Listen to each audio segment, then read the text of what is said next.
I'm not perfect. I have mistakes.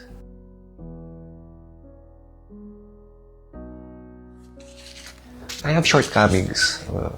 I know nobody's perfect, pero being a dad, gusto kong maging perfecto para sa mga anak. Habang nag-uumpisa ka kasi bilang tatay, wala namang school for dad, di ba? So talaga maaaral mo yun along the way by experience. Dapat walang susuko eh. Dapat tuloy lang ang buhay talaga. Kahit gaano kahirap man yan. It's not perfect, but I've enjoyed every single moment of it up to this day. I love being with them and taking care of them along the way. Hindi ko mapapalitan yung time ko sa mga anak ko.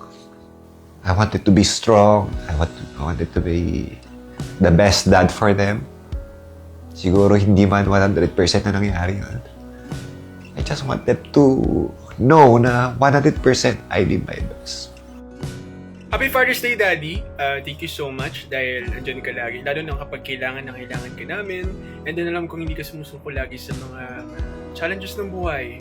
And then sa pag-improve na ating life. And I am happy dahil naging father kita. Kahit sa dami ng mga pinagdaanan natin. Ayun. I love you so much, Daddy. Happy Father's Day. The things that I love about my father is that he protects us at all costs, and he modeled how to love unconditionally and how to maintain peace within the family. He's the type of father when going through hardships, he knows how to go through it, not alone, but with the help of his family and mostly God. My papa isn't perfect.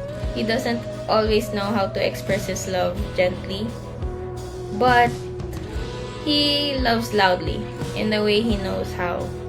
Sometimes the person who always makes us feel safe, even if he doesn't realize it. And maybe that's what fathers are sometimes. Not soft-spoken heroes from movies, but tired men trying their best to love their families the only way they know how. We love our dad because he's always there for us no matter what. He works hard for the family and tries to make us happy in the simplest way. Life is a jungle, and life is unpredictable. We always wanted to play safe, pero sometimes we have to take the risk on many things. Being competitive in the nature is good. Being on top of what you do is good, but being a right person in the world will always be the best choice. So that's something I always tell them. Thank you.